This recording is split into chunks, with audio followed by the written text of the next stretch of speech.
Welcome back to the show, everybody. This is the Shankly Sessions, the Liverpool podcast we bring you each and every week out there on the upper tier. If you could smash that subscribe and bell notification button, and of course, drop a like on the video if you're enjoying the content. This is your match reaction, and it's going to be one hell of a reaction. Brentford 3, Liverpool 1. If any of you have viewed the preview, I did suggest in the preview that we couldn't show up and be lackluster in our approach, that we couldn't afford to take these lightly, that they had been taking scalps this season and points off big teams, and that Mbuemo will be very dangerous and that Wissa will be very dangerous. And we didn't pay any heed to the plan. Started off the game, a couple of chances, unlucky not to convert them. Of course, the story of our life this season, unlucky not to be converting chances. But yeah, very kind of lackluster approach to things today. Kind of rocked up like a New Year's hangover. And the telltale signs were there from the Leicester game. The Leicester game was a poor performance as well, and there's not a whole lot you could change between then and now to suggest anything different might happen.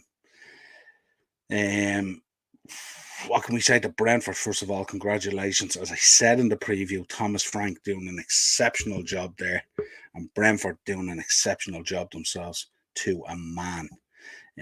They always have a game plan. They're always well coached, and they're not easy to break down. And I would describe them at times as being sometimes the Burnley of the division, but with a lot more flair and a bit more footballing nous. And they were full value for their win today. And quite frankly, being honest, if we had have even got a point out of that game, it would have been a robbery today. They were far the better team, by far the better team, in terms of their approach, in terms of their attitude. And they were missing their talisman, Ivan Toney, as well. And that seemed to, solidify them in their approach against us. And safe to say, we just really, the first half was just, I was so frustrated with it. I mean, we were just knocking the ball around. We were moving the ball slow. Mo Salah not in the game. Darwin barely in the game. Ox hardly in the game. And it's a real concern at the moment, isn't it? Like when you even see the substitutions, and we'll talk about them later, like, Curtis Jones coming on for Ox. This is Liverpool in 2022. This is the real concern. We've been beaten on about this. We hear the gaffer saying there isn't a bottomless pit of money and blah, blah, blah, blah, blah. Yeah, he sees what's unfolding in front of him. Harvey Elliott again struggling in midfield. Doesn't have the physicality that's needed. Warren in the comments here. Check out Warren's team talk. How are we, Warren? Happy New Year to you as well, mate. Good to hear from you. No doubt we'll be chatting. Warren's an Arsenal man. They're absolutely flying at the moment, and good to see it as well. Fair play to them. But yeah, real struggle again. Not unlike Liverpool, we had an opportunity today. The door was open. A number of teams had dropped points over the weekend. Roll around Monday night to put the pressure on a little bit. With Chelsea and Newcastle and Man City and all playing during the week, in big games, and Arsenal. And what do? We absolutely crap the bed. Crap the bed when it's most needed. We don't show up. So let's begin. 3-1. Obviously, the OG from Kanate started things off. Then Visa had on 39 minutes of the goal disallowed for offside. And we didn't even think to control it. We didn't think, to react to that and stuff. And 3 minutes later, he pops up again, the man, and he gets his goal, and they go in 2-0 at the break. Now, if it's not bad enough giving up early goals, it's even worse continually giving up an uphill struggle of 2 goals at halftime, and especially at a time where we are so blunt at the moment in front of goal. And blunt is the word. Warren in the comments, I'm gutted for you, mate. Not half as gutted as me. It's a sickness. And you know something, that's nothing against Brentford at all. Brentford are a really good footballing team. who are really, really well coached and who play well within their limitations and know their stuff and get results, and they're really, really good. And you know something, I can't argue with the result. I can't give any defense. I don't have any shining light today. God help the player ratings. Just too many guys wanting to rock up, stroll around. Once again, our goalkeeper is top of the pile. Once again, Thiago is top of the pile in terms of work rate, and everyone else is just a bystander. Everyone else is just, when you're relying on Alex Oxlade-Chamberlain to score goals, then we're in serious trouble. Serious, serious trouble. And I say it time and time again. Anyway, 2-0 at half time. Klopp goes in, rings the changes. So on comes, let's get this right. Harvey Elliott goes off. Naby Keita comes on.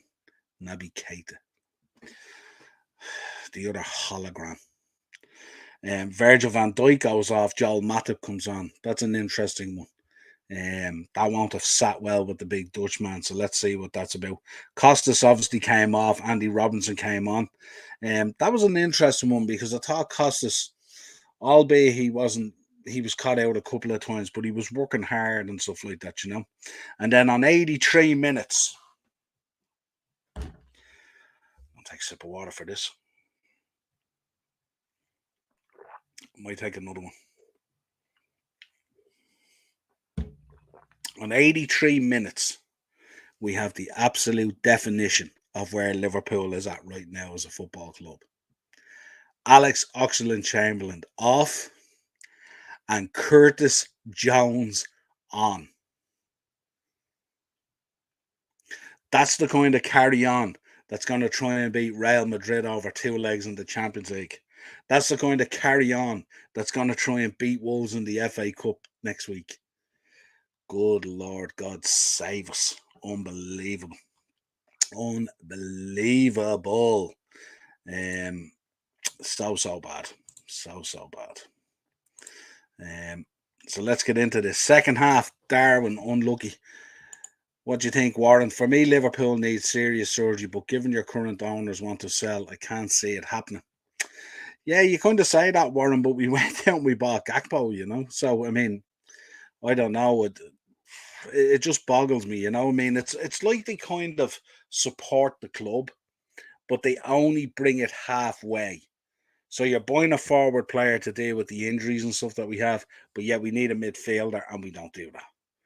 Or we needed a forward player, but we buy a midfielder and we don't do the forward player. It's always just never enough with us. And I said it today. I was talking to guys on Twitter today in some of the spaces, and I was saying, although FSG at times have done really good stuff, they've always just been that little bit short in terms of landing more silverware. Always just that one or two players short to land what should be landed. And it's so frustrating. I mean, how frustrating must it be for Thiago Alcantara to walk out onto that pitch and look around?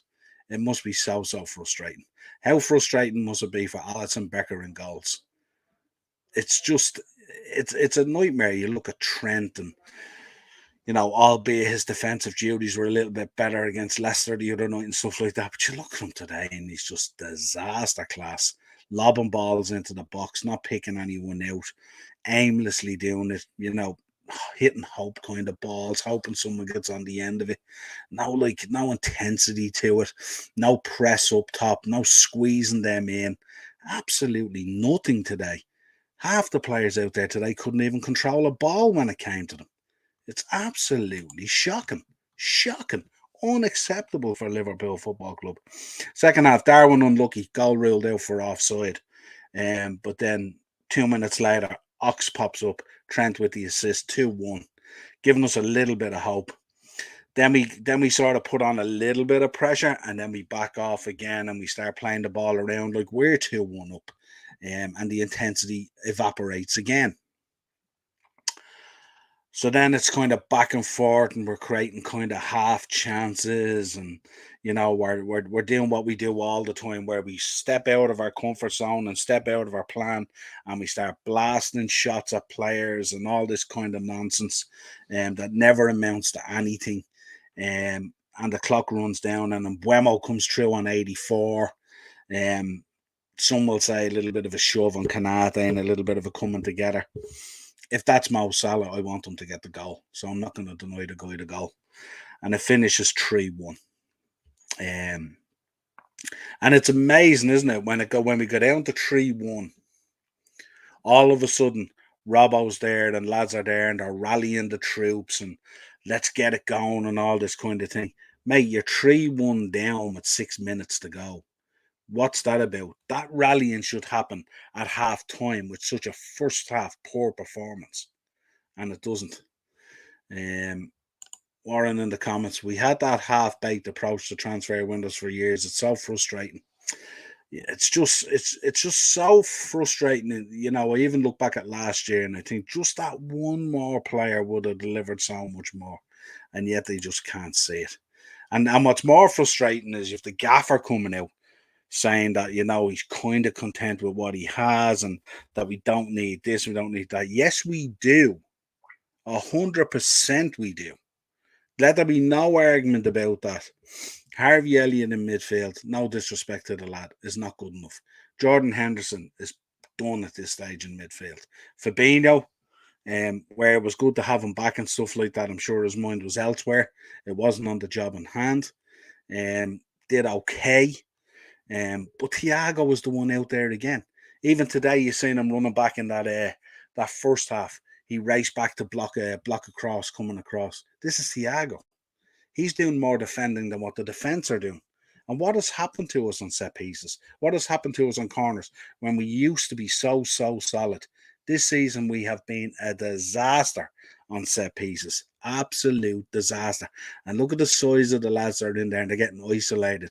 And when I look at a player coming in and I look at Trent Alexander-Arnold just like this staring at him like a rabbit in headlights, I'm thinking, what are you doing?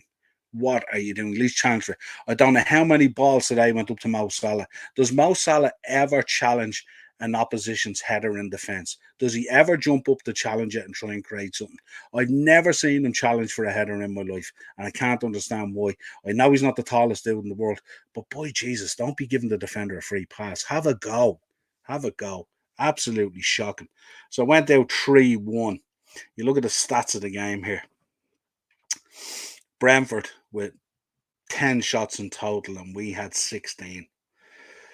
Of our 16 shots, we had 8 blocked shots. These 8 blocked shots, this is what I'm talking about when we lose our mind, and we go against the plan and we just start shooting and smashing balls off people and all. 8 blocked shots. With 73% possession to their 27. Think about that. They've just beaten us 3-1 with 27% possession. And a lot of that is to do with the fact that we're too slow coming out with the ball now, that we're not pressing when we should be pressing. We're not moving forward as a unit anymore. It's all haphazard. Either Nunez goes or Salah goes or Ox was going, but they weren't doing it as a unit the way we used to press when we had Mane, Firmino and Salah, and they all pushed the press back and force the issue. It's so staggered now. It's unbelievable. And the speed of things that we do, the passing around at the back, letting a team like Brentford, who are so well coached, to put those 2 banks in front of us, hold their position firm, deal with every ball that came into the box practically. And it's just so frustrating, and it's rinse and repeat all the time. So frustrating. And this is what's going to happen. There's no easy games anymore in the Premier League. You're not just going to be coughing up 3 points. It doesn't happen anymore. You're going to have to work hard. You're going to have to put in a shift. You're going to have to get at it. You're going to have to show that you're the better team, not just rock up and let them think you're the better team. You're going to have to show it in your play. And for a lot of patches in that match, we were so poor. So poor, even in our own game. There was one there in the second half that I said, couldn't even play a simple 1-2. A simple 1-2, a give and go. Couldn't play it. Couldn't play. Every time the ball went into people, just bouncing off them, hitting their shoulders, ricocheting off their chest. No control of the ball at all. No control of the game. No leaders on the pitch.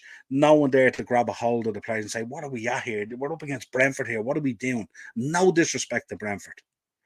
But we're Liverpool Football Club, and we should expect more. As the slogan goes, we should expect more. And we're being coughed up less. And it's absolutely disastrous at the moment. And that's a massive opportunity now missed with the results that happened at the weekend and with the matches that are coming up to lay down a bit of pressure. Now we've messed up again. And it's not the first time we've messed up at Brentford, so we should know.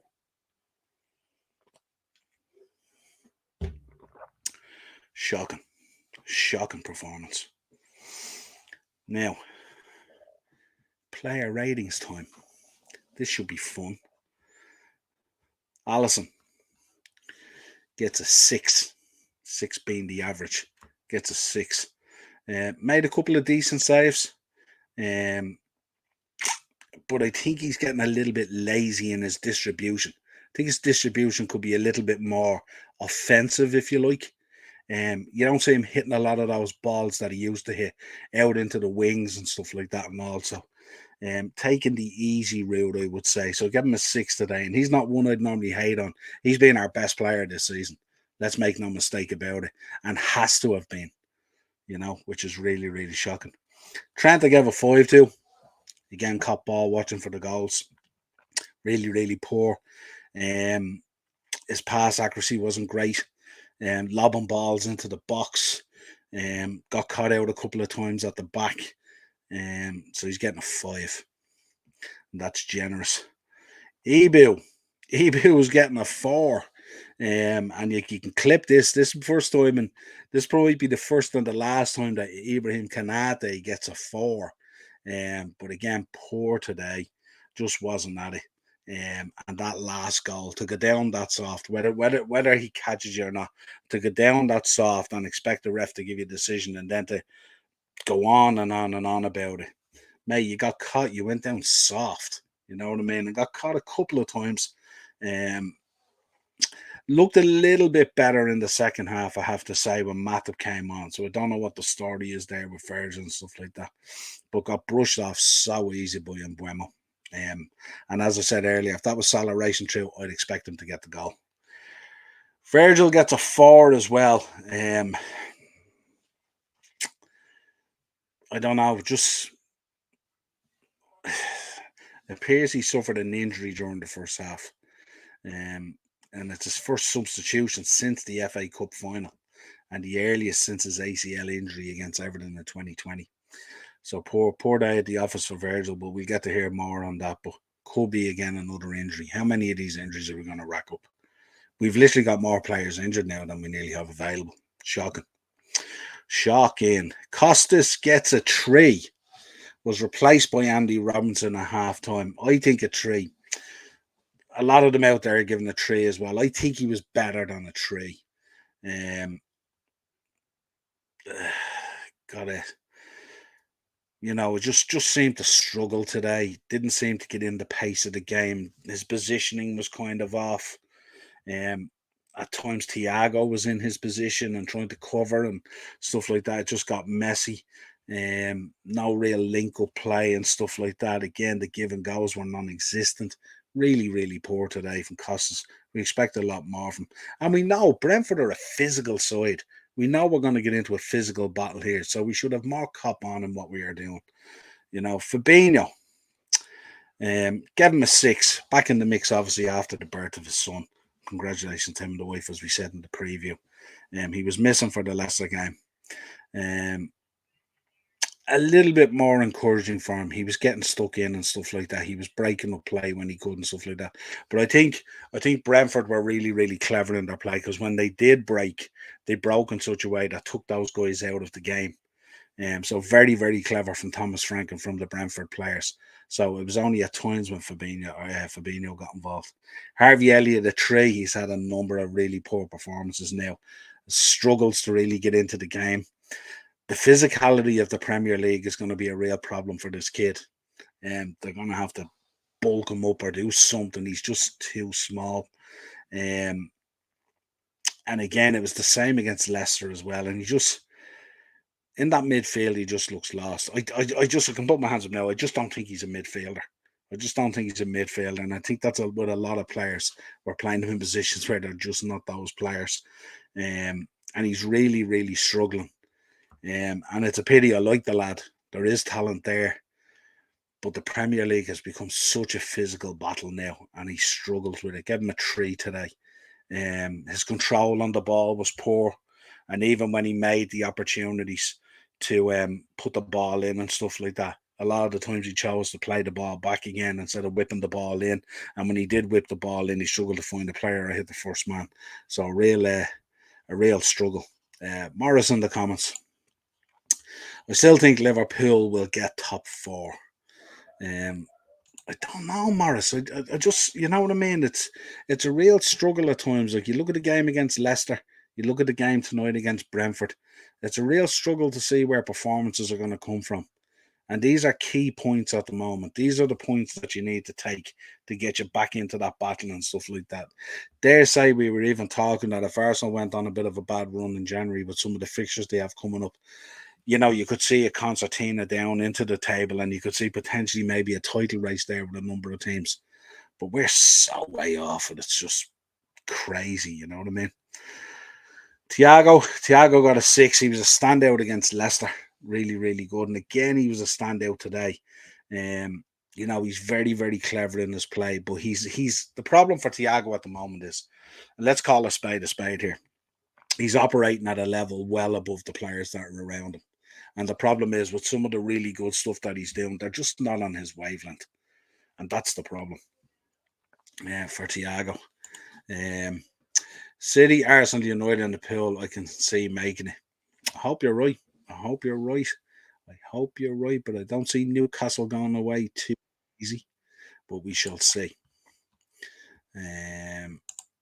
Who else have we got here now? Mo Salah. Mo Salah, I'm going to give a 4 to as well. I see some places are giving him a 6 and stuff like that. He literally did nothing in the game. Some bits of link-up play that we've seen in the Leicester game. But this is going to take a long time to forge this relationship with Darwin Núñez. You see it even with Núñez when he picks up the ball on the right and he kind of hacks a shot across again, and Ox was running into the box and stuff like that. It's going to take a long time to forge this relationship. Alex Oxlade-Chamberlain. Alex Oxlade-Chamberlain is getting a 7 today. With Cody Gakpo ineligible for the game today, unfortunately. I don't know how that happens either when you had yesterday and today to get all that stuff sorted. So again, just another stupid thing, Little bit of positivity about him at times. Again, his control on the ball and his decision making at times is really, really poor. He was unlucky for that nice run that he made, that your man dragged him on the shoulder and never got the free kick for it. Took his goal well. It's his first goal in almost a year. So it says a lot, you know what I mean? And we know it's very clear that himself and Keita, their future is not at the club. And the problem is Klopp's hand is being forced in terms of having to play these guys and stuff like that. So it's a very, very difficult decision at the moment. But if you know that these guys are not going to be at the club, and you know that your hand is being forced and having to play them, please stop coming out and saying that you don't need to sign players and we don't need this and we don't need that, when we very clearly do. Let's have a bit of honesty here, and let's see where this goes. Darwin Núñez, give a 7 to. He never stops trying. But try is the word. They're starting to call him Captain Chaos. He didn't create any chaos today. I think the Brentford defence today had the measure of him. He was unlucky for the offside goal.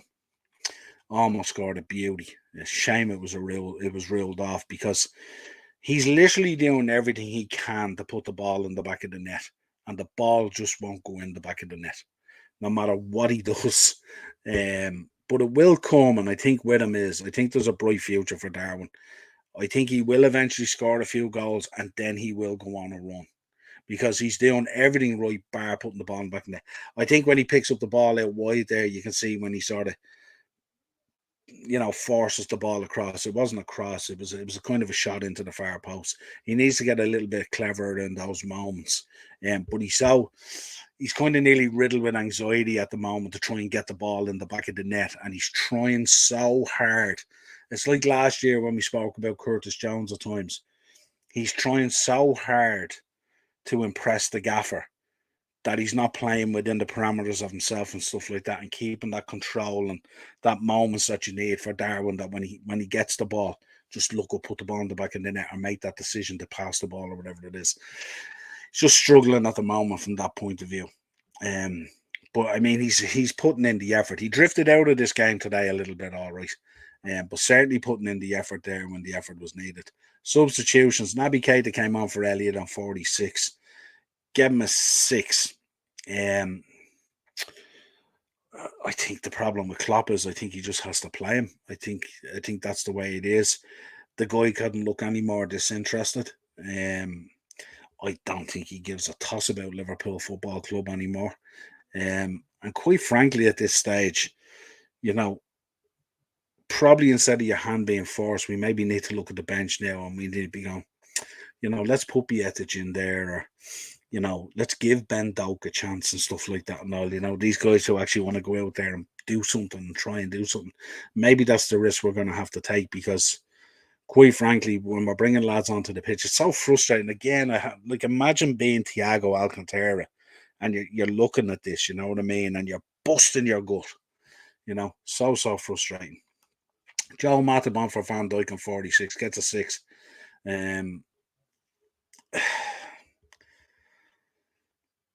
Couple of chances, his trademark run.